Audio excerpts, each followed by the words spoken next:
আপোনালোকে দেখিব পাৰিয়ে আছে যে দেশত কি অৱস্থা চলি আছে, যে CBSE ষ্টুডেণ্টে প্ৰটেষ্ট কৰাৰ কাৰণে সিহঁতক জেললৈ ভৰাই দিছে।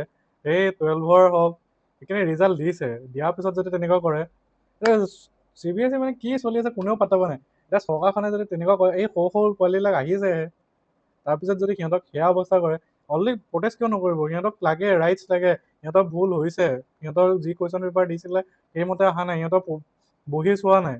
এনেকৈ যদি এডুকেশ্যন চিষ্টেমটো যদি ক্ৰিপল কৰি গৈ থাকে চৰকাৰখনে, তেতিয়াহ'লে দেশৰ ভাল ভৱিষ্যত কেতিয়াও নাহে। আৰু যিখিনি ভৱিষ্যতৰ দেশৰ ভৱিষ্যত সেইখিনিকে যদি জেলত ভৰাইগৈ, সেইটো হ'লে কেনেকৈ হ'ব? সেইদৰে চৰকাৰে কি কাম কৰিব গৈছে সেইটোতো কোনেও গম নাপায়। আৰু বিশেষকৈ এডুকেশ্যন চিষ্টেমটো, এডুকেশ্যন হওক, হেল্থ হওক, জুডিচিয়াৰী হওক, এই তিনিটা যদি ভালদৰে নৰখায় তেন্তে হ'লে দেশ অৱনতিলৈ গুচি যাব। আৰু মিডিয়াটোতো গম পায়ে, মিডিয়াই আজিকালি সেয়া গদি মিডিয়া বুলি এনেই কৈ থাকে নেকি, মানে অনলি ভাল কথাই কৈ থাকিব। কিবা এটা হৈছে বেলেগ নিউজ দি দিব, কিবা এটা হৈছে বেলেগ নিউজ দি দিব। যদি কিবা দেশৰ কাৰণে কিবা হৈছে, চৰকাৰক কুৱেশ্যন কৰিবলগীয়া যদি নিউজ আহিছে, বেলেগ এটা নিউজ দিব। এই চকলেটত কি আছে, এই দেশত কাৰ প্ৰেম কি চলি আছে, সেইটোৱে মানুহৰ ঘৰত সোমাই থকা নিচিনা হয়গৈ। সেইটোৱে এনেকুৱা বস্তুবিলাক চলি থাকে, তেতিয়াহ'লে দেশখনতো আগুৱাই নাযাব। সেইটোৱে আশা কৰোঁ চৰকাৰে ভাল একশ্যন ল'ব আৰু দেশৰ জব বঢ়াবলৈ চেষ্টা কৰিব। আৰু যিখিনি ল'ৰা ছোৱালীক আছে সেইখিনিকো এটলিষ্ট ৰেচপনচিবিলিটি লৈ পেলাই যিখিনি ভুল কৰিলে সেইখিনি শুধৰাব লাগে। সেইটোৱে চৰকাৰ এনেকুৱা এখন হ'ব লাগে যিখিনিয়ে মানুহখিনিৰ কাৰণে ৰেচপনচিবল হ'ব পাৰে, যে চৰকাৰ বিপক্ষ ক'লে বুলি অকল জেলত সোমাই থ'লে গোটেইখিনি কাম শেষ হৈ নাযায়। সেইটোৱে যিয়ে নহওক, আমি আশা কৰোঁ দেশখন ভাল হওক আৰু লগতে চৰকাৰে ৰেচপনচিবিলিটি লওক। আৰু বিপক্ষ হওক, সকলো হওক, বাকী যোনখিনিয়ে নাথাকক, গোটেইখিনিয়ে যদি ৰেচপনচিবিলিটি নলয় সকলো ক্ষেত্ৰতে, মিডিয়াৰ নিচিনা হ'বগৈ, লাষ্টত গৈ নাইকিয়াৰ নিচিনা হৈ থাকিব। এতিয়া মানুহে এতিয়া আজিৰ দিনত মই হওক, আপুনি হওক, মিডিয়া চাই কৰিম কি নিচিনা, নিউজ চাবলৈ হ'লে এই ভাল নিউজকেইটাকে দি থাকক। যিকেইটা প্ৰয়োজনীয় নিউজ সেইকেইটাতো নিদিয়ে। দেশত কি ঘটি আছে, কি শুনিছে, এতিয়া মানুহৰ ঘৰত কি হৈছে, মানুহে কি খালে, আমুকৰ ঘৰত কি চলি আছে, সেইবিলাকে কৈ থাকিব। সেইটোৱে ৰিয়েলিটি শ্ব' নিচিনা কৰি পেলাইছেগৈ নিউজবিলাক। আৰু তেনেকুৱা হৈ থাকিলে ভাল নহয়।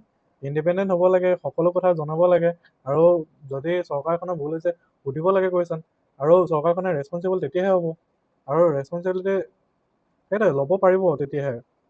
সেইটোৱে দেশত এনেই জব কমি আছে, তাৰোপৰি দেশৰ সকলো বস্তু প্ৰাইভেটাইজেশ্যনত গৈ আছে, তাৰোপৰি যদি বস্তুবিলাকৰ দামো বাঢ়িব গৈ আছে। এতিয়া সাধাৰণ মানুহৰ তাত যদি পইচা নাথাকে, এতিয়া খুৱাব কাক, কিনিব কি? এতিয়া দেশত অহা কোম্পানীবিলাক ইণ্ডিয়াত আহিব কিয়? দেশবিলাকত পইচা কিয় আহিব বাহিৰৰ পৰা? কাৰণ ইণ্ডিয়াৰ মানুহখিনিৰ হাতত পইচা থাকিব লাগিব, তেতিয়াহে বস্তু কিনিব পাৰিব। যদি বস্তু কিনিব নোৱাৰে বাহিৰৰ পৰা কিয় ইনভেষ্ট কৰিব? লাভ হ'লেহে কাম কৰিব। এতিয়া যোনখিনি আগৰণুৱা মানুহ সেইখিনি হাততে গোটেই পইচাখিনি গোটেইখিনি জমা হৈ থকা নিচিনা হৈছে, বাকী সাধাৰণ মানুহলৈ পাছ ডাউন হোৱাই নাই।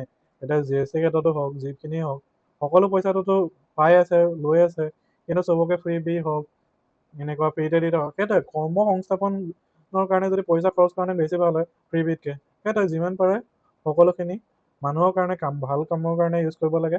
আৰু ইনকাম জেনেৰেটৰ চ'ৰ্চ কিছুমান আৰম্ভ কৰিব লাগে, লাগিলে সকলো সুবিধাই মানুহক গৈ পেলাই দেখুৱাব লাগে, আৰু চৰকাৰখনৰ ৰেচপনচিবিলিটি ল'ব লাগে। আৰু এতিয়া বহুত কিছু কিছু জেগাততো শুনি পোৱা হৈছে, এতিয়া অ'ত দম দি দিছে আৰক্ষী হওক, তেনেকুৱা হওক। সেই তেনেকুৱা কেছবিলাক হৈ থাকিলে ভাল নহয়। গতিকে গভৰ্ণমেণ্ট এমপ্লয়খিনিকো ৰেচপনচিবিলিটি ল'বলৈ শিকাব লাগে, যাতে সকলো কাম কৰিব পাৰে। এতিয়া যিখিনি নহওক ক্লাছত গৈ সকলো মানুহে যদি ৰেচপনচিবল হয়, সকলো কাম ভাল হ'ব আৰু দেশখনৰ দায়িত্ব ল'ব বুলি আশা কৰোঁ। কাৰণ চৰকাৰে ভাল কাম কৰিম বুলি চেষ্টা কৰিছে, কৰিব পাৰে, কিন্তু চৰকাৰৰ ওচৰতো মানুহখিনিক গম পাব লাগিব ন ওপৰত কথাখিনি। আৰু বহুত কথা তলতে থাকি যায়, ওপৰত গৈ নকয়গৈ কোনেও। সেইটো কাৰণেও হয়। সেইটো কাৰণে মিডিয়াই যদিও ওপৰত যদি নজনায় সকলো কথা, গ্ৰাউণ্ড লেভেলত কি আছে ওপৰৰ মানুহখিনি যদি গম নাপায়, সেইখিনি কৰিব কি? আৰু স্বাস্থ্যৰ ক্ষেত্ৰতো ওপৰৰ যিখিনি মানুহ থাকে সেইখিনিয়ে যদি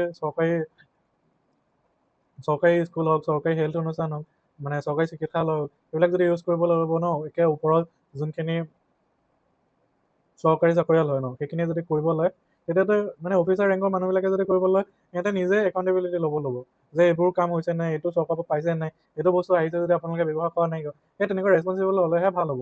আৰু যেতিয়ালৈকে তেনেকুৱা নহয় তেতিয়ালৈকে একো চিষ্টেমে ভাল হৈ নাথাকিব। আশা কৰোঁ চৰকাৰখনে ভাল কাম কৰিব, আৰু আশা কৰি পেলাই সকলোৱে ভোট দিছে। আমিও আশা কৰোঁ, আশা কৰি পেলাই দেশখন ভাল হওক, সকলোৱে ভাল হওক, আৰু সকলোৱে নিবনুৱা সমস্যাটো নাইকিয়া হওক। কাৰণ দেশত যিমান জব গৈছে, আৰু এখন চৰকাৰী জব দি পেলাই গোটেই নিবনুৱা সমস্যা শেষ কৰিব নোৱাৰে, সেইটো সঁচা কথা। ইনকাম জেনেৰেটৰ চ'ৰ্চ বেলেগ বেলেগ ধৰণৰ বনাবই লাগিব। সেই চ'ৰ্চবিলাক বনাবলৈ মানুহক সহায় হওক, জ্ঞান হওক, সেইখিনিও গৈ পেলাই গ্ৰাউণ্ডত গৈ পেলাই দিব লাগিব, তেতিয়াহে সকলোখিনি ভাল হ'ব।